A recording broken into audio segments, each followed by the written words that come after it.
Hello and welcome to the Intellect's Cove. My name is Colin Fairley. I'm a pragmatist philosopher and political theorist based at Queen's University in Canada, and today I'm going to be discussing the tale, or at least an abbreviated version of the tale, which is the central communicative frame I deploy in my new book, Aging and the Ethics of Longevity Science, to explain to the general public the societal significance of translational gerontology. That is, research on the biology of aging that aspires to develop novel interventions to increase healthspan and compress the period of disease, frailty, and disability in late life. Now, there's a lot of detail in the book about the tale that I'm going to omit for the purpose of this video to keep it brief and to kind of give you the central thrust of the argumentation and insights that it deploys. And in order for the viewer to focus more on the content of what I present here, I will actually disappear into the background and you'll just hear my voice for the purpose of the tale.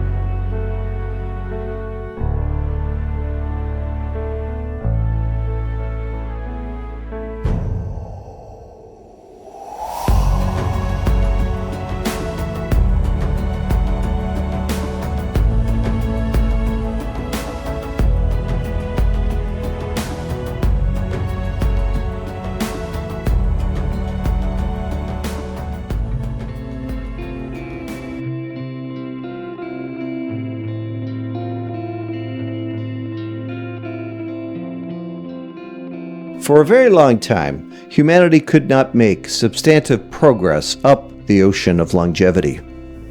The ocean was unrelenting with its large waves of infectious disease, mortality, and poverty.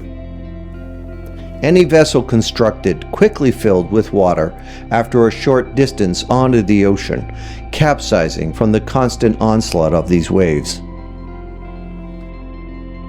Because the waves of infectious disease seemed insurmountable, most passengers resolved themselves to prayer and wearing religious relics in the hopes that this would grant them safe passage up the ocean of longevity. Most of the passengers on these earlier vessels died well before reaching what we now consider midlife. Eventually, after much trial and error, observation and hard work, a more reliable vessel was constructed, called the steamship of modern public health. Progress up the ocean of longevity represented humanity's greatest achievement to date. The passengers on board the ship enjoyed opportunities for health and life expectancy that no previous generation of humans had ever experienced.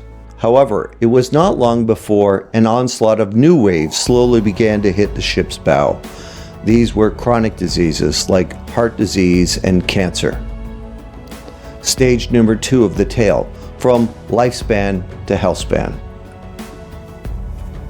Then on the horizon appeared something that had never been noticed before.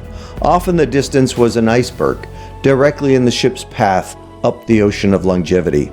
It was inevitable that the ship would eventually hit the iceberg. In this tale, the iceberg represents biological aging, and it limits further increases in life expectancy and, more importantly, healthy life expectancy. And while it is not possible to destroy the iceberg, it is possible to move the iceberg further away from the ship, thus reducing the size and frequency of the waves of chronic disease in the ocean of longevity. The ship's captain suggests everyone on the vessel contemplate the following 2 questions, which represent the mandate of wisdom inquiry longevity science. Question number 1. What should the ultimate destination of the vessel be? Further increases in life expectancy or healthy life expectancy? A reduction in health disparities? A good death? All of the above? Something else? And what needs to be done now to ensure our safe and expeditious arrival? At number 1. What happens next to the ship and its captain, crew, and passengers? Only time will tell. This book contains the reflections and insights of only one passenger on the ship, a philosopher who has studied the ethical significance of translational gerontology for more than 20 years.